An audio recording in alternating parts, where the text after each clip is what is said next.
নাদিয়ার হিসাবের নাম কি? নগদান বই। নাদিয়া কোথায় হিসাব করে? নগদান বইয়ে। নাদিয়া কোথায় টাকা পয়সা কমা বাড়া করবে? নগদান বইয়ে। আসসালামু আলাইকুম রহমতুল্লাহি ওয়া বারাকাতুহু। সবাইকে অ্যাকাউন্টিং ইজির পক্ষ থেকে অনেক অনেক শুভেচ্ছা এবং অভিনন্দন। আজ আমরা আলোচনা করব রাজশাহী বোর্ড 2024 সালের ব্যাংক সমন্বয় বিবরণী উভয় জের পদ্ধতিতে যে আমাদের প্রশ্নটি এসেছিল, সেই প্রশ্নটা আমরা একদম চুলছিঁড়া বিশ্লেষণ করব। চুলছিঁড়া বিশ্লেষণ মানে শুধু এই প্রশ্নটার আমরা উত্তরই দেখব না, উত্তরের পাশাপাশি আমরা কিভাবে রিলেট করে অন্য প্রশ্ন ওই রকম আসলেও তোমরা উত্তর করতে পারবা, এর থেকে কঠিন প্রশ্ন আসলেও কিভাবে উত্তর করতে পারবা, ওই প্রশ্নের সিনোনিমগুলো কি কি হতে পারে সে সকল বিষয়ে আমরা কথা বলবো।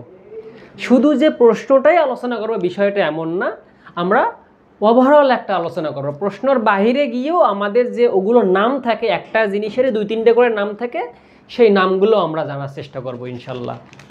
সো পুরো ভিডিও জুড়ে আমি তোমাদের সঙ্গে আছি, মোহাম্মদ আবু তালেব। তাহলে আমরা ক্লাসটি আজকে শুরু করে দিই। প্রিয় শিক্ষার্থীরা, তোমাদের যাদের কাছে রাজশাহী বোর্ড 2024 সালের কোশ্চেনটি আছে, চোখের সামনে বাহির করে নাও। আর যদি না থাকে, আমার স্ক্রিনে চলে আসবে প্রশ্নটি, একটু পরে তোমরা সেটা দেখে নিবা। যদিও আমার কাছে খুব ভালো করে নেই, আমি একজনের কাছ থেকে ফটো উঠাই নিয়ে দেন সেটা আমি তোমাদেরকে সলভ করে দিচ্ছি। ওকে, আমি প্রশ্নটি ছোট্ট একটা কাগজে লিখে নিয়েছি, প্রশ্নটি পড়ে তোমরা একটু মনোযোগ দিয়ে দেখো। আমার বিশ্বাস তোমরা আজকের এই ভিডিও থেকে অনেক নতুন কিছু শিখতে পারবা, যেটা অন্য কোনো ভিডিওতে নাই। ওকে, এবং আমরা খুব সহজেই শেখার চেষ্টা করব। ওকে ওকে প্রিয় শিক্ষার্থীরা, সো আমরা প্রশ্নটা পড়ি তাহলে। 6 নম্বর প্রশ্ন মূলত এটা। জুলাই 31 তারিখে নাদিয়া কোম্পানির নগদান বইয়ের জেরের মধ্যে মিলকরণের জন্য নিম্নোক্ত তথ্যসমূহ নিচে উল্লেখ করা হলো। তাহলে এখানে যে আমরা কথাটুকু বললাম, এখানে আসলে তেমন কোনো কিছুই বোঝার নাই, যে নিচে কিছু তারা তথ্য দিয়েছে, সেই তথ্যগুলোর সাহায্যে আমাদেরকে কি করতে হবে, কিছু কাজ করতে হবে। সো দেখি কি কাজ করতে হয়। আসো প্রিয় শিক্ষার্থীরা, আমাদেরকে এবার কাজ করতে হবে, আমরা একটু রেডি হই। 1 নম্বরে যে তথ্যটা দিছে, জুলাই 31 তারিখে নগদান বইয়ের ডেবিট জের 27,497 টাকা এবং ব্যাংক বিবরণীর ক্রেডিট জের দেখানো হলো 27,233 টাকা। একটু এদিকে লক্ষ্য করো, এখানে দুইটা কথা বলছে। ব্যাংক বিবরণীর ডেবিট জেরের কথা বলছে এবং ব্যাংক বিবরণীর ক্রেডিট জেরের কথা বলছে, আর একটা কি বলছে, নগদান বইয়ের ডেবিট জেরের কথা বলছে। এখানে কিন্তু আমাদের দুইটাই উদ্বৃত্তের টাকা। আবার কথাটুকু মনোযোগ দিয়ে শোনো, আমি তোমাকে খুব সহজেই শিখাবো, টেনশন নিও না। এখানে দুইটা কথা ভাই, একটা আছে নগদান বইয়ের ডেবিট জের, একটা আছে ব্যাংকের ক্রেডিট জের। তো এই দুইটাই কিসের টাকা? উদ্বৃত্তের টাকা। এখানে কিন্তু অতিরিক্তের কোনো টাকা নেই। যদি অতিরিক্তের টাকা থাকতো তাহলে অতিরিক্ত কথাটা উল্লেখ থাকতো, যেহেতু নাই, তার মানে দুইটাই কিসের টাকা? উদ্বৃত্তের টাকা। তখন কোশ্চেন যে স্যার যদি অতিরিক্ত থাকতো তখন কি হইতো? অতিরিক্ত থাকলে আমি এখন যে কাজগুলো করব তার ঠিক উল্টাটা হইতো। মানে যদি বলতাম যে তুই ডাইনে যা, তাহলে এই ম্যাথ কি হইতো? বামে যাইতো। যদি আমরা বলতাম যে তুই বামে যা ভাই, তাহলে ওই ম্যাথ ডাইনে যাইতো। যদি বিশ্বাস না হয়, এরকম নিয়ে 2016 সালে একটা প্রশ্ন আসছিল, সেই প্রশ্নটা আমি সমাধান দিয়েছি, তোমরা চাইলে প্লেলিস্ট থেকে দেখে নিতে পারো, যে যেটা বলবো তার উল্টাটা। তবে যদি দুইটা ডেবিট উদ্বৃত্ত দেওয়া থাকে, তাহলে সেক্ষেত্রে কিন্তু খুব সহজ হয় ম্যাথটা করা। তেমন কোশ্চেন যে ভাইয়া এটা আসলে কি ম্যাথ, এটা কি একক জের পদ্ধতি নাকি উভয় জের পদ্ধতি? আসলে এটা হচ্ছে আমাদের উভয় জের পদ্ধতি। আমাদের এখানে খ নাম্বারে এসে বলেছিল যে উভয় জের পদ্ধতি করতে বলছে, ঠিক আছে। সো তারা যেহেতু করতে বলছে, আমাদেরকে অবশ্যই পড়তে হবে, এবং এই প্রশ্নটা একেবারেই সহজ। তোমরা যদি একটু মনোযোগ দাও তাহলেই বুঝবা, মানে বিলিভ মি, এতটাই সহজ যে তোমরা আন্দাজি শুধু এত বড় প্রশ্ন দেখে তোমরা শুধু শুধু ভয় খাইছো যে আসলে এটা কঠিন, কিন্তু কঠিন না।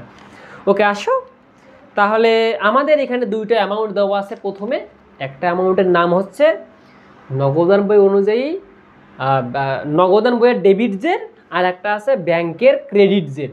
তাহলে আমরা তো জানি উভয় জের করতে গেলে আমাদের এই রকম একটা ডেবিট পাশ, হ্যাঁ, ডেবিট পাশ একটা দিয়ে অংশ লাগে, আর একটা আমাদের লাগে ক্রেডিট পাশের অংশ। তো এখন কোশ্চেন হচ্ছে যে আমরা কি ব্যাংক বিবরণীর ক্রেডিট যেটা লিখে আছে এইটা কি এই পাশে লিখতে পাইতাম না, আর নগদান বইয়ের ডেবিট যেটা কি এই দিকে লিখতে পাইতাম না? না ভাইয়া, এরকমটা করা যাবে না। এখন কোশ্চেন যে স্যার কেন যাবে না, কারণটা হচ্ছে যে দেখো উপরে আমি কি লিখেছি ডেবিট, কিন্তু নগদান বইয়ে তো ডেবিট জেডেরই টাকা দেওয়া আছে নাকি অন্য কোনো টাকা? যেহেতু ডেবিট জেডের টাকাটা দেওয়া, এই জন্য এটা আমাদের ডেবিট পাশেই লিখতে হবে। এবং এখানে যেহেতু ব্যাংক বিবরণীর ক্রেডিট পাশের টাকাটা দেওয়া, এই জন্য দেখো আমরা এখানে ক্রেডিট পাশেই লিখছি। বুঝতে পারছো? আশা রাখছি যে কোনটা কোন পাশে লিখবো এই অংশটুকু ক্লিয়ার। এতটুকু যদি ক্লিয়ার হয়ে থাকে তাহলে পরের এন্ট্রিটা আমরা পড়ি।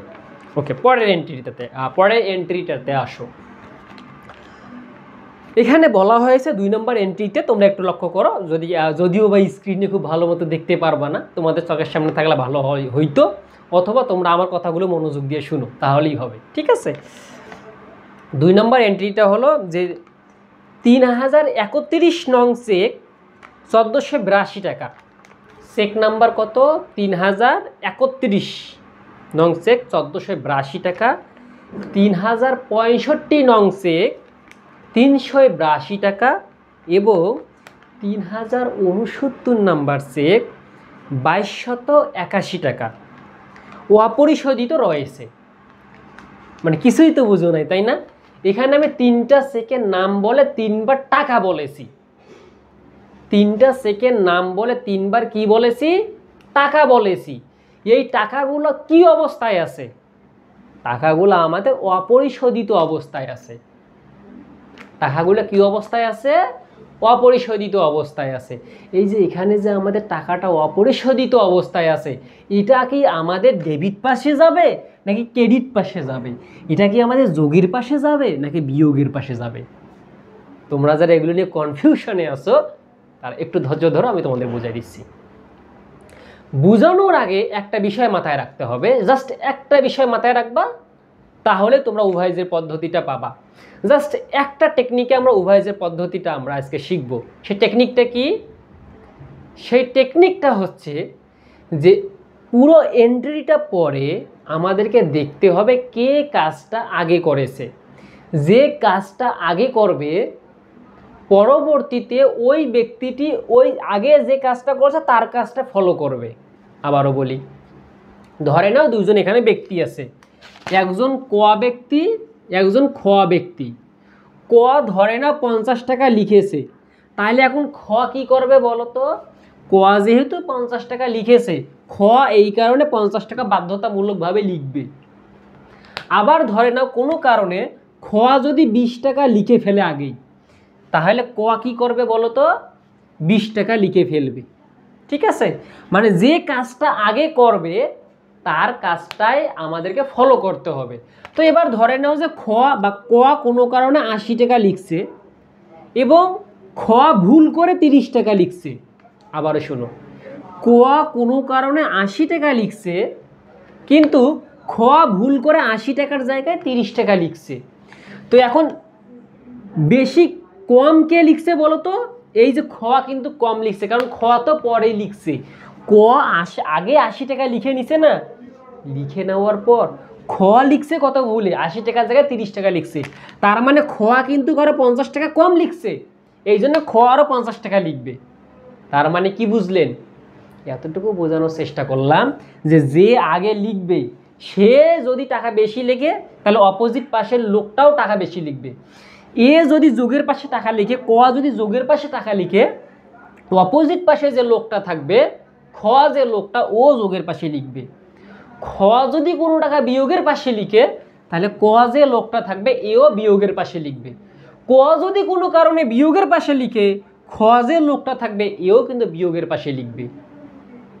তার মানে যে আগে লিখবে যে পাশে, ঠিক ওই অনুযায়ী অপোজিট লোকটা হুবহু কপি করবে, হুবহু সেই টাকাটা লিখবে। সো আশা রাখছি এতটুকু বুঝতে পারছো।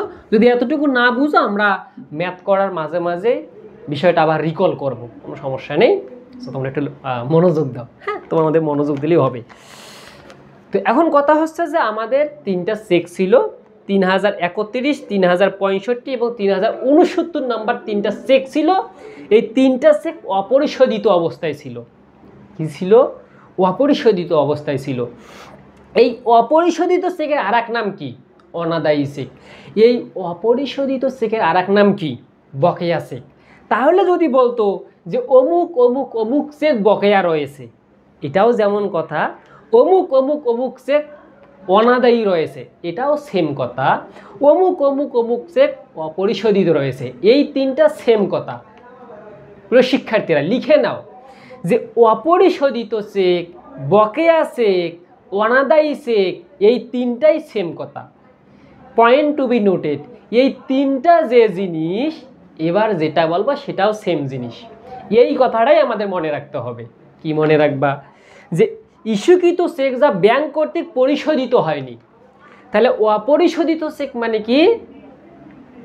অপরিশোধিত চেক মানে ইস্যুকৃত চেক যা ব্যাংক কর্তৃক পরিশোধিত হয়নি। আবারও বলি যে অনাদায়ী চেক মানে কি? ইস্যুকৃত চেক যা ব্যাংক কর্তৃক পরিশোধিত হয়নি। বকেয়া চেক মানে কি? ইস্যুকৃত চেক যা ব্যাংক কর্তৃক পরিশোধিত হয়নি।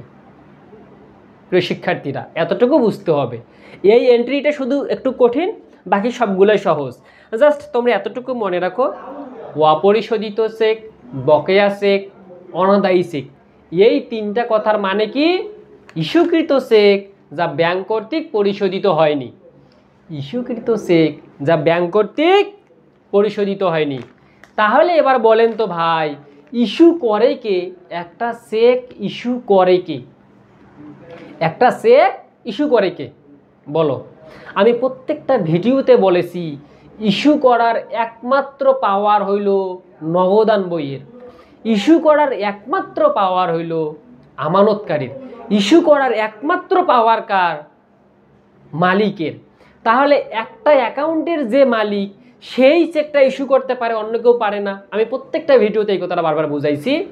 একটা চেক ইস্যু করতে পারে কে?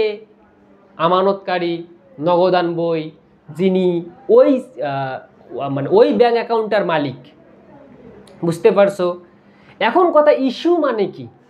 ইস্যু মানে দিয়ে দেওয়া, ইস্যু মানে দিয়ে দেওয়া, ইস্যু মানে টাকা দিয়ে দেওয়া, ইস্যু মানে কোনো কিছু দিয়ে দেওয়া, ইস্যু মানে ভালোবাসা দিয়ে দেওয়া। এখন তুমি ধরো, তুমি তোমার এই ভালোবাসা তোমার বান্ধবীকে দিয়ে দিলা, তাহলে এই যে তুমি ভালোবাসাটা কি করলা বলো তো? ইস্যু করে দিলা। তার মানে ইস্যু মানে বুঝছো?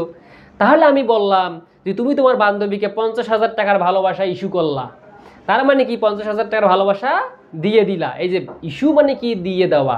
দিয়ে দেওয়া মানে কি? ইস্যু করা। তাহলে ইস্যু করার একমাত্র পাওয়ার কার? আমানতকারী বা নগদান বইয়ের। বুঝতে পারছো? তাহলে ইস্যু করার একমাত্র পাওয়ার কার? আমানতকারী বা নগদান বই। তাহলে ইস্যু মানে দিয়ে দেওয়া। তাহলে আমি যখন আমার কাছ থেকে ভালোবাসা দিচ্ছি, টাকা দিচ্ছি বা কোনো কিছু দিয়ে দিচ্ছি, তখন আমার কাছে টাকাটা বাড়তেছে নাকি কমতেছে? বলো তো। আমি আমার কাছ থেকে ভালোবাসা একজনকে দিয়ে দিলাম, আমি আমার কাছ থেকে 50,000 টাকা তোমাকে দিয়ে দিলাম। তাহলে তোমার কাছে আমি তো টাকাটা দিয়ে দিলাম, তাহলে আমার এই টাকা বা ভালোবাসাটা কমলো নাকি বাড়লো? আমি যখন তোমাকে দিয়ে দিলাম তখন আমার টাকাটা কমলো না? আমার কাছ থেকে 50,000 টাকা তোমারে দিলাম, তার মানে আমার কাছ থেকে টাকাটা কমে গেল। তার মানে ভাই আমি যখন ইস্যু করে দিলাম, আমার কাছ থেকে অবশ্যই টাকাটা কমছে, অবশ্যই টাকাটা কমছে। তাহলে এই যে আমাদের যে টাকাটা কমলো, এই যে আমার যে টাকাটা কমলো, কোথা থেকে টাকাটা কমলো? নগদান বই থেকে। এখন কোশ্চেন, যে নগদান বই কার থাকে? ভাই এগুলো তোমরা জানারই কথা। নগদান বই যে মালিক তারটা হলো নগদান বই, আর যে ব্যাংক, ব্যাংকেরটা হলো ব্যাংকের বই। তাহলে আমি যে একটা চেক ইস্যু করে দিলাম, তাহলে আমি কি করছি বলো তো? টাকাটা বিয়োগ করে দিছি। আমি কি করছি? টাকাটা বিয়োগ করছি। আমি যদি টাকা বিয়োগ করি, এবার ব্যাংক কি করবে বলো? আমি জানি প্রথমে কি বলছিলাম, যে আমাদেরকে আইডেন্টিফাই করতে হবে কে কাজটা আগে করছে। তো কাজটা তো আমি আগে ঘটাইছি, কারণ আমি তো আগে ভালোবাসা দিছি, আমি তো আগেই টাকা দিয়ে দিছি তোমারে। তাহলে আমি যখন টাকা দিছি, তখন আমি তো অবশ্যই নগদান বইয়ে বিয়োগ করছি। আমি যদি নগদান বইয়ে বিয়োগ করে থাকি, সেটা আর লিখবো না, সেটা আর লিখবো না। তাহলে এবার লিখবে কে? ব্যাংক লিখবে। ব্যাংক যোগ করবে নাকি বিয়োগ করবে? ভাই আমি যদি এখানে বিয়োগ করে থাকি, তাহলে ব্যাংকও এখানে বিয়োগ করবে। আমি যদি এখানে যোগ করে থাকি, ব্যাংকও এখানে যোগ করবে। তাহলে আমি যেহেতু তোমাকে ভালোবাসা দিলাম, আমি যেহেতু তোমাকে টাকা দিয়ে দিলাম, ইস্যু করে দিলাম, তার মানে আমি নগদান বইয়ে টাকাটা বিয়োগ করে দিয়েছি। এখন আমি যদি টাকাটা বিয়োগ করে দেই তাহলে ব্যাংক বিবরণীতেও কী হবে, টাকাটা বিয়োগ হয়ে যাবে। তাহলে ব্যাংক বিবরণীতেও আমাদের কী হবে বলো তো, টাকাটা বিয়োগ হয়ে যাবে। ব্যাংক বিবরণীতে বিয়োগ হবে কত বলো তো, এটা হলো 2 নম্বর এন্ট্রি। তো আমরা এন্ট্রি নং 2 দিলাম। একটা ছিল 1482, 3069 এবং কত টাকা, 2281 টাকা। তাহলে এটা হলো অপরিশোধিত চেক, অপরিশোধিত চেক। কত কত ছিল বলো তো, 1482 যোগ 382 যোগ 2281, বুঝতে পারলা? তাহলে এগুলো তিনটাই যোগ করে কত হয় বলো তো, 4145, ঠিক আছে, 4145। তো এখন এটা বুঝছো কি না এটা আমাকে আগে বুঝাও। এটা তো না বুঝার কিছু দেখি না ভাই। আমার কথা শুনে ভিডিওটা বড় হোক, তুমি ক্লাস বুঝছো কি না এটা হলো বড় কথা। মানে আমি কি বলছি যে একটা জিনিস অপরিশোধিত যে কথা, অনাদায়ও সে কথা, বকেয়াও সেম কথা।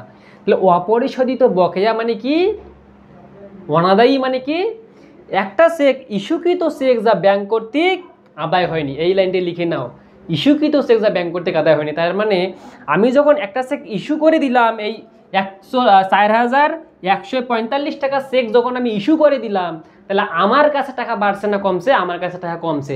আমার কাছে টাকা কোন জায়গা থেকে কমে, ব্যাংক থেকে কমে না নগদান বই থেকে কমে? টাকাটা কমছে নগদান বই থেকে। এই কারণে আমরা নগদান বই থেকে আগেই তো বিয়োগ করে ফেলছি, কিন্তু বিয়োগ করে নাই কে? বিয়োগ করে নাই ব্যাংক। কেমনে বুঝলেন? লাইনটা পড়ো তাহলে বুঝবা। ইস্যুকৃত চেক যা ব্যাংক কর্তৃক পরিশোধিত হয়নি, তার মানে কি, ব্যাংক কর্তৃক পরিশোধ হয় নাই, তার মানে ব্যাংক পরিশোধ করে দিবে। এই যে পরিশোধ করে দিল, মানে বিয়োগ করে দিল। এখানে বলছে যে অপরিশোধিত, লাইনটা আবারও বুঝো, মানে এটা আমি বিভিন্নভাবে তোমাকে আমি বুঝাইতে পারি, তুমি যেভাবে বুঝতে চাও আমি সেভাবেই বুঝাইতে পারবো, কিন্তু বেশি সিস্টেম থেকে লাভ কি, তাই না? দেখো আমি তারপরেও বলি যে অপরিশোধিত রয়েছে, মানে তিনটা চেক অপরিশোধিত রয়েছে।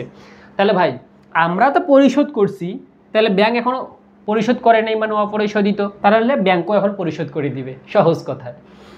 আমরা কি করছি, পরিশোধ করছি না ভাই, তিনটা চেক অপরিশোধিত রয়েছে। তাহলে অপরিশোধিত যদি থাকে, তার মানে আমরা কি পরিশোধ করছি? অপরিশোধ কোথায় আছে? ব্যাংকে আছে। তার মানে ব্যাংক এবার টাকাটা পরিশোধ করে দিবে। কত টাকা? 4145 টাকা। আশা রাখছি বুঝতে পারছো।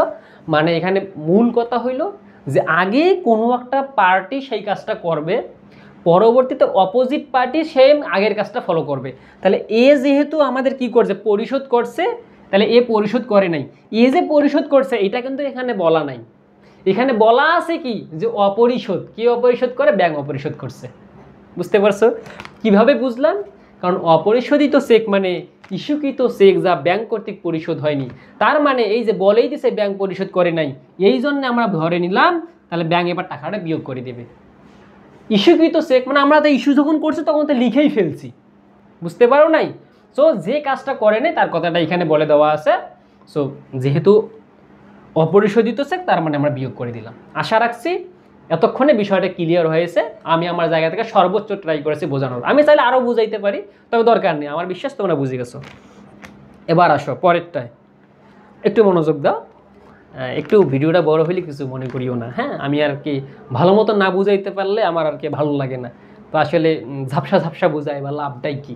ওকে, সো আমার এই কষ্টটার জন্য অবশ্যই একটা কমেন্ট করিও যে কেমন লাগছে ভিডিওটি। তো দেখো, ভাড়া খরচ বাবদ 1270 টাকা, ভাড়া খরচ বাবদ 1270 টাকার চেক সঠিকভাবে লেখা ও উত্তোলন করা হয়েছে। 1270 টাকার চেক কি করছে? সঠিকভাবে লিখছে এবং উত্তোলন করছে।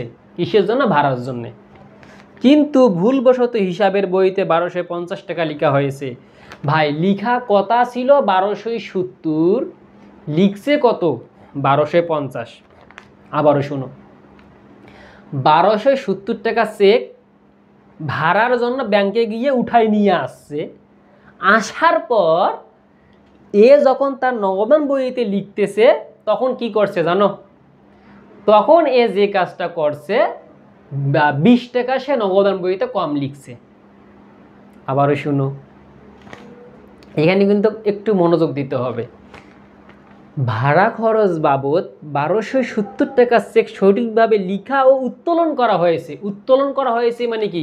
তুমি চেকটা পূরণ করছো এবং ব্যাংক থেকে টাকাটা উঠাই নিয়ে আসছো, তার মানে এই পর্যন্ত কমপ্লিট। 1270 টাকা আমাদের উঠাই নিয়ে আসা হয়েছে ব্যাংক থেকে সম্পূর্ণভাবে। কিন্তু ভুলবশত হিসাবের বইয়েতে, হিসাবের বই কোনটা হচ্ছে তোমার নগদান বইয়েতে, এই নগদান বইয়েতে তুমি যখন টাকাটা লিখতে গেছো ভাই, 20 টাকা কম লিখছো। তুমি লিখছো 1250, উঠাইছো 1270, লিখছো কত? 1250। তাহলে তুমি পরবর্তীতে 20 টাকা কম লিখছো না? মানে তুমি উঠানোর সময় 20 টাকা বেশি উঠাইলা 1270। তাহলে তুমি যেহেতু ব্যাংক থেকে 1270 টাকা উঠাইছো, যখন ব্যাংক থেকে 1270 টাকা উঠাইলা, ব্যাংক তখন কি করছে? ব্যাংক থেকে টাকাটা কমে গেছে, তখন ব্যাংক বিয়োগ করে দিছে মনে মনে। তো এটা মানে এটা তো আর লিখা যাবে না, ব্যাংক যে আগে কাজটা করতে তারটা তো লিখা যায় না। তার মানে 1270 টাকা ব্যাংক বিয়োগ করে দিছে। ব্যাংক যদি 1270 টাকা বিয়োগ করে দেয়, তাহলে এবার নগদান বই 1270 টাকা বিয়োগ করবে, কিন্তু না, নগদান বই 1270 টাকা বিয়োগ করে নাই।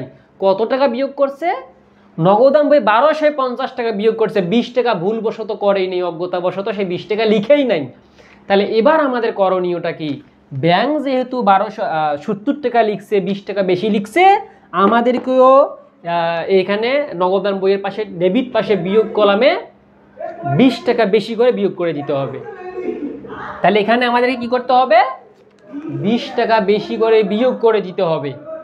আবারও বলি, 1270 টাকার একটা চেক, ভাড়ার জন্য 1270 টাকার একটা চেক ব্যাংক থেকে আমরা উত্তোলন করে নিয়ে আসছি। তাহলে ব্যাংক থেকে আমরা কত টাকা উত্তোলন করছি? 1270। তাহলে ব্যাংক কমাইছে কত? 1270। ব্যাংক যদি 1270 টাকা কমায়, এবার আমাদেরকে কত টাকা কমাইতে হবে? ব্যাংক তো কমাই ফেলছে, এবার অপোজিট পার্টিকে, এই যে নগদান বই, তার নগদান বই এবার কত কমাইবে? 1270। কিন্তু নগদান বইকে 1270 টাকা কি কমাইছে না? কত কমাইছে? 1250। তাহলে এই কারণে আমাদের কি করতে হবে? নগদান বইয়ের বিয়োগ পাশে আরও 20 টাকা কমাই দিতে হবে। যেহেতু ও করছে 1270 বিয়োগ, একেও 1270 করতে হবে, কারণ এই আগেই লিখে ফেলছে 1250। তাহলে লিখে নাই কত? 20 টাকা লিখে নাই। পুরোটাই কিন্তু লিখে নাই, বিষয়টা এমন না, লিখছে কিন্তু 20 টাকা কম লিখছে। এখন এই 20 টাকা আমাদের লিখতে হবে। তার মানে ভাড়া খরচ হয়েছে, এটা কত নাম্বার এন্ট্রি? 3 নাম্বার, আমরা 3 নাম্বার দিলাম।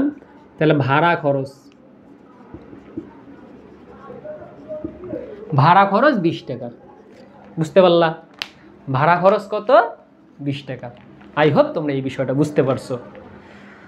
সো এবার আসো 4 নাম্বারটাতে, একটু মনোযোগ দিতে হবে। হ্যাঁ, একটু মনোযোগ দিতে হবে, তাহলে বুঝবা ইনশাল্লাহ।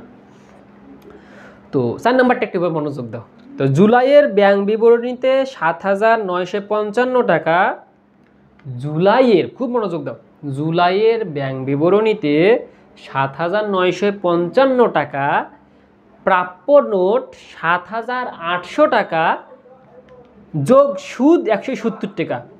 তার মানে প্রাপ্য নোট কস্টে 7,800 টাকা, এর সাথে 170 টাকা কি হবে? যোগ হবে সুদ, মানে প্রাপ্য নোটেরই সুদ আর কি, 170 টাকা। এবং বিয়োগ করতে বলছে আদায় খরচ, ওই যে টাকাটা আদায় করতে গিয়ে খরচ হয়ে গেছে, মানে ব্যাংক চার্জ করে নিছে আর কি 15 টাকা। আদায় দেখানো হয়েছে যা নাদিয়ার বইতে লিপিবদ্ধ করা হয় নাই। এখন এখানে কথা যে স্যার, এখানে তো ব্যাংকের বইও লেখা নাই, নগদান বইও লেখা নাই, লেখা আছে নাদিয়ার বই। Who is Nadia? এই কোশ্চেনের শুরুতে আমি পড়েছিলাম যে জুলাই 31 তারিখে নাদিয়া কোম্পানির নগদান বইয়ের জের, এই যে নাদিয়ার বই, তার মানে এই ম্যাথটা আমরা কার হিসাবের করতেছি? নাদিয়ার হিসাবের। এই জন্য এখানে এসে শেষে কি লিখছে যে নগদান বই না লিখে তারা একটু পেঁচাইছে যে নাদিয়ার বইতে লিপিবদ্ধ করা হয় নাই। এবার বলেন তো ভাই, নাদিয়ার বইটাকে আর নগদান বইটাকে আর ব্যাংকের বইটাকে? ব্যাংকের বই যেটা ব্যাংকের কাছে থাকে, যেটা হলো পাস বই, নগদান বই যেটা আমানতকারীর কাছে থাকে সেটা হলো নগদান বই। তাহলে আমানতকারীর কাছে কোন বই থাকে? নগদান বই। তাহলে এই অঙ্কে আমানতকারীকে নাদিয়া। তাহলে নাদিয়ার বইতে না লিখা মানে কি? নগদান বইতে না লিখা। নাদিয়ার বইতে না লিখা মানে নগদান বইতে না লিখা। তাহলে নগদান বইতে যদি না লিখে তাহলে আমাদের নাদিয়ার বইতেও লিখে নাই। এখন এই ম্যাথে যদি শুরুতে তোমার নাম দেওয়া থাকতো তাহলে কি হইতো? এরপরে তোমার যেহেতু তখন এইটা ম্যাথ হইতো, তোমার যেহেতু অ্যাকাউন্ট হইতো, তার মানে তখন কি হইতো? তুমি কি করতা? নগদান বই থেকে কাজটা করতা। বুঝতে পারলা? তার মানে আমানতকারীর বই হলো নগদান বই, আর যে ব্যক্তির নাম দেওয়া থাকবে, যার অ্যাকাউন্ট থাকবে, তার অ্যাকাউন্টের নাম হলো নগদান বই। সো আশা রাখছি তোমরা বুঝতে পারছো। তো তাহলে আমি আবার একবার বুঝাই দিই, একটু মনোযোগ দাও। তাহলে জুলাইয়ের ব্যাংক বিবরণীতে ৭,৯৫৫ টাকা, টোটাল হলো ৭,৯৫৫ টাকা আর কি। প্রাপ্য নোট ৭,৮০০ টাকা যোগ সুদ। তাহলে প্রাপ্য নোট ৭,৮০০ যোগ করছে সুদ ১৭০ এবং আদায় খরচ ১৫ টাকা। আদায় দেখানো হয়েছে যা নগদান বইতে মানে নাদিয়ার বইতে লিখা হয় নাই। লিখে নাই কার বইয়েতে? নাদিয়ার বইয়েতে। আবারও শোনো, লিখে নাই কার বইয়েতে? নাদিয়ার বইয়েতে। নাদিয়ার বই হলো নগদান বই, নাদিয়া কিন্তু লিখে নাই। কি লিখে নাই? প্রাপ্য নোট ব্যাংক আদায় করেছে। তাহলে ব্যাংক যদি প্রাপ্য নোট আদায় করে, ব্যাংকে টাকা বাড়ে না কমে? বলো। ব্যাংক ধরে নাও ২০,০০০ টাকার প্রাপ্য নোট আদায় করেছে, তার মানে ব্যাংকে যদি কেউ টাকা জমা দেয়, মানে একজন দেনাদার ব্যাংকে টাকাটা জমা দিছে, তাহলে ব্যাংকে টাকাটা বাড়বে না কমবে? ব্যাংকে অবশ্যই টাকা বাড়বে। ব্যাংকে যদি টাকা বাড়ে তাহলে কি হবে? যোগ হবে। ব্যাংক যদি যোগ করে তাহলে নাদিয়া বা নগদান বই কি করবে? আমানতকারী কি করবে? অবশ্যই যোগ করবে। কারণ এখানে প্রাপ্য নোট টাকাটা জমা দিছে ব্যাংকে, তাহলে প্রাপ্য যদি আমাদের ব্যাংকে টাকাটা জমা দেয় তাহলে ব্যাংকে টাকা বাড়ে, তাহলে এদিকে আমাদের নগদান বইয়েরও কি হবে? টাকাটা বাড়বে। তাহলে এবার আসো আমরা এখানে লিখব প্রাপ্য নোট আদায়। প্রাপ্য নোট আদায়, এটা কত নম্বর এন্ট্রি? IV number entry. প্রাপ্য নোট আদায়,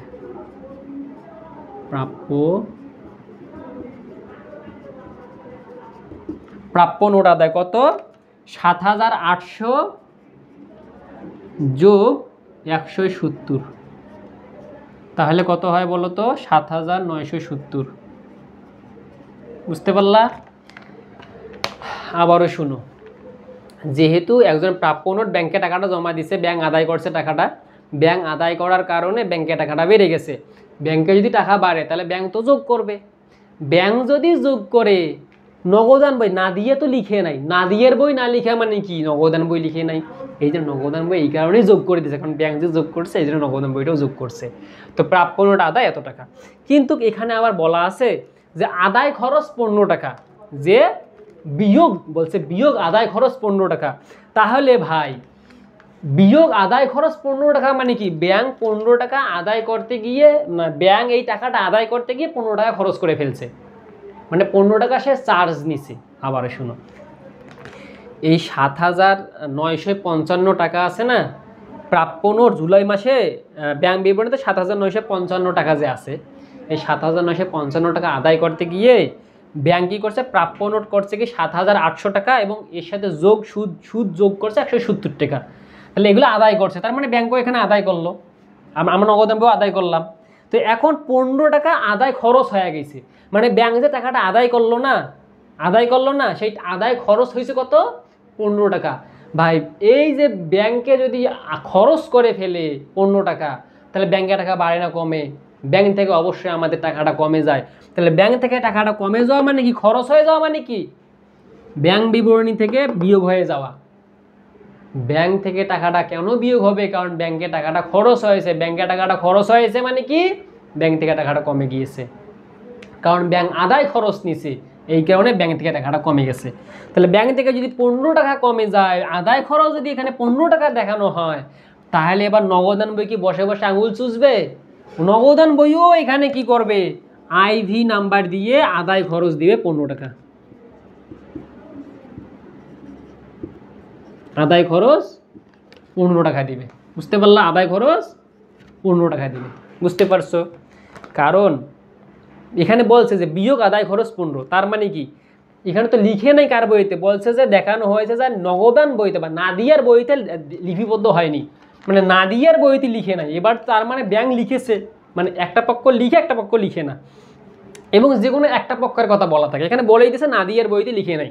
তার মানে এই যে নগদান বইতে আমাদের লিখে নাই, নগদান বইতে যেহেতু লিখে নাই ভাই, তার মানে ব্যাংক যেহেতু আমাদের খরচ নিচে 15 টাকা বিয়োগ করছে আমাদের অ্যাকাউন্ট থেকে, তার মানে আমাদেরকেও এবার নগদান বই থেকে 15 টাকাটা বিয়োগ করে দিতে হবে। আশা রাখছি বুঝতে পারছো, এটা অনেকক্ষণ থেকে বুঝাইতেছি। সো এটা আমাদের শেষ। এবার আসো 5 নাম্বারটা। ব্যাংক বিবরণীতে 805 টাকা প্রত্যাখ্যান চেক বাবদ ডেবিট করা হয়েছে। ব্যাংক বিবরণীতে 805 টাকা প্রত্যাখ্যান চেক বাবদ ডেবিট করা হয়েছে, যা একজন দেনাদার ইভান ট্রেডার্সের নিকট হতে পাওয়া গিয়েছিল। এটা নাদিয়ার বইতে লেখা হয়নি, লিখে নাই কার বইতে ভাই, দেখেন নাদিয়ার বইতে লেখা হয় নাই। আবারও বলছে নাদিয়ার বইতে লেখা হয় নাই। নাদিয়ার বই কোনটা? নাদিয়াটা কে? যার অ্যাকাউন্ট, যে অ্যাকাউন্টের মালিক তার নাম হলো নাদিয়া, আর নাদিয়ার অ্যাকাউন্টের নাম কি? নগদান বই। নাদিয়ার হিসাবের নাম কি? নগদান বই। নাদিয়া কোথায় হিসাব করে? নগদান বইয়ে। নাদিয়া কোথায় টাকা পয়সা কমা বাড়া করবে? নগদান বইয়ে। তাহলে নগদান বইয়ে কি করছে? লিখা হয় নাই। কি লিখে নাই? প্রত্যাখ্যান চেক হয়েছে 805 টাকা, সেইটা লিখে নাই। এখন কোশ্চেন, স্যার এই প্রত্যাখ্যান চেক তাহলে ব্যাংক ডেবিট করছে নাকি ক্রেডিট, সরি ব্যাংক যোগ করছে নাকি বিয়োগ করছে? আমরা তো বুঝতেছি না। লিখে নাও, নোট লিখে নাও। প্রত্যাখ্যান মানে ব্যাংক থেকে টাকা কমে, প্রত্যাখ্যান মানে ব্যাংক থেকে টাকা কমে। তাহলে প্রত্যাখ্যান মানে যদি ব্যাংক থেকে আমাদের টাকাটা কমে যায়, তার মানে ব্যাংক থেকে বিয়োগ হয়েছে আমাদের টাকাটা। তাহলে ব্যাংক থেকে যদি আমাদের টাকা বিয়োগ হয়, তাহলে লিখে নাই জানি কে? নাদিয়ার বইতে লেখা হয়নি। নাদিয়ার বই কোনটা? নগদান বই। তাহলে নগদান বই এবার কি করবে? বিয়োগ করে দিবে। এখন কোশ্চেন, কেন বিয়োগ করবে? এই যে বললাম, কোনো একটা এন্ট্রিতে যদি প্রত্যাখ্যান কথাটা দেখতে পাও, কোনো একটা এন্ট্রিতে যদি প্রত্যাখ্যান কথাটা দেখতে পাও, তার মানে ধরে নিতে হবে, তার মানে বুঝে নিতে হবে 99% ক্ষেত্রে, 99% এক্সেপশন অবশ্যই আছে, তবে 99% ক্ষেত্রে ধরে নিতে হবে ব্যাংক থেকে টাকা কমে গিয়েছে। কি হয়েছে? ব্যাংক থেকে টাকা কমেছে। আবারও বলি, প্রত্যাখ্যান মানে ব্যাংক থেকে টাকা কমে। ব্যাংক থেকে টাকা কমে মানে কি? ব্যাংক বিয়োগ করেছে। ব্যাংক যেহেতু বিয়োগ করছে, লিখে নাই কে? নাদিয়া লিখে নাই। নাদিয়ার বই কোনটা? নগদান বই। তাহলে নগদান বই এবার কি করবে? ব্যাংক যেহেতু ক্রেডিট করছে, মানে বিয়োগ করছে, তার মানে নগদান বইও টাকাটা এবার বিয়োগ করে দিবে। নগদান বই কি করবে? টাকাটা বিয়োগ করবে। কত? প্রত্যাখ্যান চেক। প্রত্যাখ্যান চেক কত? 805। বুঝতে পারলা? প্রত্যাখ্যান চেক কত? 805। আশা রাখছি তোমরা এটা বুঝতে পারছো। আবারও বলি, প্রত্যাখ্যান কথা লেখা দেখলেই ব্যাংক থেকে টাকাটা কমে গিয়েছে, মানে বিয়োগ হয়েছে। তাহলে ব্যাংক যদি টাকাটা বিয়োগ করে ফেলে, তাহলে লিখে নাই কে? লিখেই দিছে তারা, যে নাদিয়ার বইতে লেখা হয় নাই। তাহলে নাদিয়ার বই এইটা যোগ হবে না বিয়োগ হবে? ব্যাংক যেহেতু বিয়োগ করছে, এই জন্য আমরা বিয়োগ করে দিলাম। ঠিক আছে, আশা রাখছি তোমরা এটা বিষয় বুঝতে পারছো। এবার আসলে ভিআই নাম্বার, মানে 6 নাম্বারটা। ব্যাংক বিবরণীতে ব্যাংক সার্ভিস চার্জ বাবদ 25 টাকা কর্তন দেখানো হয়েছে, যা নাদিয়ার বইতে লেখা হয় নাই। লিখে নাই কার বইয়ে? নাদিয়ার বইতে লেখা হয় নাই। কার বইতে লিখে নাই? নাদিয়ার বইতে লিখে নাই। কি লিখে নাই? কোশ্চেনটা হলো যে কি লিখে নাই? লিখে নাই যে ব্যাংক সার্ভিস চার্জ যে 25 টাকা হয়েছে, এই 25 টাকা ব্যাংক সার্ভিস চার্জ হয়ে গেছে, কিন্তু নাদিয়া সেটা লিখে নাই। এখন নাদিয়া লিখবে, যোগে লিখবে নাকি বিয়োগে লিখবে? ভাই, ব্যাংক সার্ভিস চার্জ মানে কি? ব্যাংক থেকে টাকাটা আমাদের কমে গিয়েছে, ব্যাংক টাকাটা কেটে নিয়েছে। আবারও শুনো, ব্যাংক সার্ভিস চার্জ মানে কি? ব্যাংক থেকে টাকাটা কমে গিয়েছে। ব্যাংক সার্ভিস চার্জ মানে কি? ব্যাংক থেকে টাকাটা বিয়োগ হয়ে গিয়েছে। ব্যাংক সার্ভিস চার্জ মানে কি? আমাদের অ্যাকাউন্ট থেকে ব্যাংক টাকাটা কেটে নিয়েছে। তাহলে ব্যাংক যদি আমাদের টাকাটা কেটে নেয়, ব্যাংক থেকে যদি টাকাটা কমে যায়, তাহলে যোগ হয় না বিয়োগ হয়? ব্যাংকের বইয়ে অবশ্যই বিয়োগ হয়। তাহলে ব্যাংক যদি টাকাটা বিয়োগ করে 25 টাকা, ব্যাংক যদি 25 টাকা বিয়োগ করে, তাহলে এবার নগদান বই কি করবে? নগদান বইও এ যেটা করছে, নগদান বইও সেটাই করবে। তার মানে ভাইয়া, এখানে নগদান বই আমাদের কি করবে? ভিআই নাম্বার, নগদান বই আমাদের বিয়োগ করে দেবে bank service charge. Bank service charge কত? 25 টাকা। কোশ্চেন হলো যে ভাই কেন বিয়োগের পাশে লিখলেন? কারণ আমাদের মনে রাখতে হবে ব্যাংক সার্ভিস চার্জ মানে কি, ব্যাংক আমাদের টাকাটা বিয়োগ করেছে। এবার বলেই দিছে যে নাদিয়ার বইতে লিখা হয় নাই, লিখে নাই কার বইয়ে? এই নাদিয়ার বাচ্চা নাদিয়া তার নগদান বইয়ে লিখে নাই। তাহলে এ যেহেতু নগদান বইয়ে লিখে নাই, তাহলে আমাদেরকে এবার কী করতে হবে? বিয়োগ করে দিতে হবে, কারণ ব্যাংক সার্ভিস চার্জ মানে ব্যাংক তো বিয়োগ করছে, এবার আমাদেরকে বিয়োগ করে দিতে হবে। সো আশা রাখছি বুঝতে পারছো। এবার আসো ভি 7 নাম্বারটা আর কি, ভিটা বলাই। জুলাই 31 তারিখে নাদিয়া তাদের দৈনিক প্রাপ্তি 11,514 টাকা নৈশকালীন ব্যাংকে জমা রাখেন। কি হয়েছে বলো তো? ব্যাংকে জমা রাখেন, নৈশকালীন ব্যাংকে জমা রাখেন কত টাকা? 11,514 টাকা, যা জুলাইয়ে ব্যাংক বিবরণীতে প্রদর্শিত হয়নি। সোনার ভাই এবার মনোযোগ দিতে হবে। এই যে নাদিয়া বা নগদান বই যে নাদিয়া ব্যক্তিটা ছিল, এই নাদিয়া কি করছে? নৈশকালীন ব্যাংকে জমা রাখছে, কিন্তু ব্যাংক কি করছে? ব্যাংক বিবরণীতে প্রদর্শিত করি নাই। ব্যাংকে প্রদর্শন না করা মানে কি বলেন তো? আমাকে একটা বিষয়টা খুলে বলেন। বিষয়টা হইল, আমি ব্যাংকে টাকাটা জমা দিছি, আমি লিখে ফেলেছি, বুঝছেন? আমি যখন ব্যাংকে টাকাটা জমা দিছি না, মানে ধরে নেন যে আমি না দিয়া সাপোজ, তো আমি যখন টাকাটা জমা দিছি ব্যাংকে, আমি না যোগ করছি, কারণ জমা দিলে তো টাকা বাড়ে, আমি যোগ করছি। তো এখন টাকাটা যে বাড়ছে, কিন্তু ব্যাংক তো লিখে নাই, কারণ এই যে ব্যাংকে প্রদর্শিত হয় নাই। প্রদর্শিত হয় নাই মানে কি? ব্যাংক দেখায় নাই। দেখায় নাই মানে কি? ব্যাংক লিখে নাই। ব্যাংক যেহেতু টাকাটা লিখে নাই, তাহলে এবার কি হবে বলেন? ব্যাংক যেহেতু টাকাটা লিখে নাই, ব্যাংক যেহেতু টাকাটা যোগ করে নাই, তাহলে এবার কি করবে? ব্যাংক আমাদের টাকাটা যোগ করে দিবে। ভি ডাবল আই, নৈশকালীন জমা।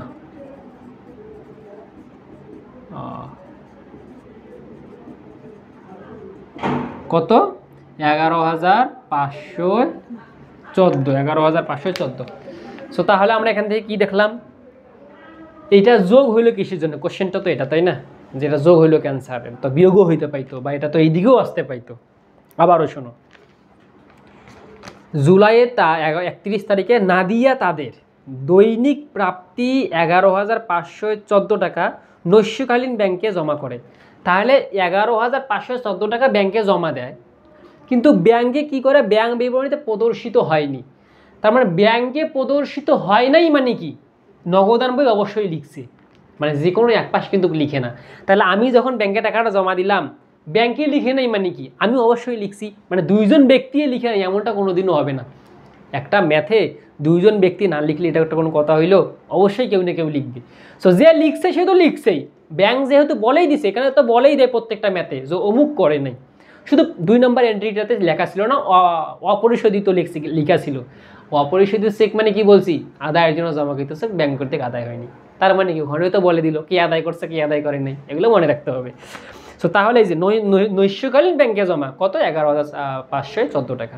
কেন বললেন তো যোগ করলাম? কারণ এই যে ব্যাংক যে প্রদর্শিত করে নাই, ব্যাংক প্রদর্শিত করে নাই মানে কি? ব্যাংক লিখে নাই। আরে ভাই ব্যাংক তাহলে কোথায় লিখবে? যোগে লিখবে না বিয়োগে লিখবে? আমি যখন টাকা জমা দিলাম, ভাই আমার তো অবশ্যই টাকা বাড়বে, আমার অ্যাকাউন্টে জমা দিলে টাকা বাড়ে, ঠিক আছে? তাহলে টাকাটা যদি এখানে বেড়ে যায়, তার মানে ব্যাংকেও টাকাটা বাড়বে, এই জন্য ব্যাংকে টাকাটা যোগ হয়েছে। তো এখন আপনাদের কাজ হইলো, এই যে এটা আমাদের যোগ আছে না 7,970, আচ্ছা সরি, এই টাকাটা কেন লিখি নাই শোনেন তো। এখানে আপনারা বলবেন না যে আমি এই টাকাটা লিখে নাই, বলবেন যে স্যার এই টাকা তো লিখেন নাই। কোন টাকা লিখি নাই? এই যে নগদান বইয়ের ডেবিট জেড, নগদান বইয়ের ডেবিট জেড কত? 27,497, 27,497। আর ব্যাংক বিবরণী ক্রেডিট জের কত? 27,233, 27,233, ঠিক আছে? 27,233। তাহলে নগদান বইয়ের ডেবিট জের আছে 27,497, এবং এই যে যোগের কাতারে আছে 7,970, এই দুইটা টাকা যোগ করে এখানে বসাবেন। এরপর এই যে টাকাগুলো আছে না বিয়োগ অবস্থায়, এই যে টাকাগুলো আছে না বিয়োগ অবস্থায়, দেখেন এখানে বিয়োগের ঘরেই আছে, এখানে বিয়োগ না দিলেও হবে। বিয়োগ অবস্থায় এই যে এখানে যে টাকাটা বাইর হইলো, এই টাকাটা থেকে আপনারা এই বিয়োগের টাকাগুলো বাদ দেবেন। বাদ দেওয়ার পর যে টাকাটা বেরাবে এই টাকাটাতে এইভাবে দাগ টেনে দিবেন, জেড টেনে দিবেন। এরপর ওই যে ব্যাংক বিবরণীর ক্রেডিট যে আছে ২৭,২৩৩ যোগ অবস্থায় আছে ১১,৫১৪, এই দুটো যোগ করে টাকাটা এখানে বসাবেন। বসানোর পরে যে অপরিশোধিত চেক কত আছে ৪,১৪৫, এই ৪,১৪৫ আপনারা বাদ দেবেন এই টাকাটা থেকে, ৪,১৪৫ বাদ দেবেন। বাদ দেওয়ার পর আপনাদের যে টাকাটা হবে সেই টাকাটা এখানে বসাবেন।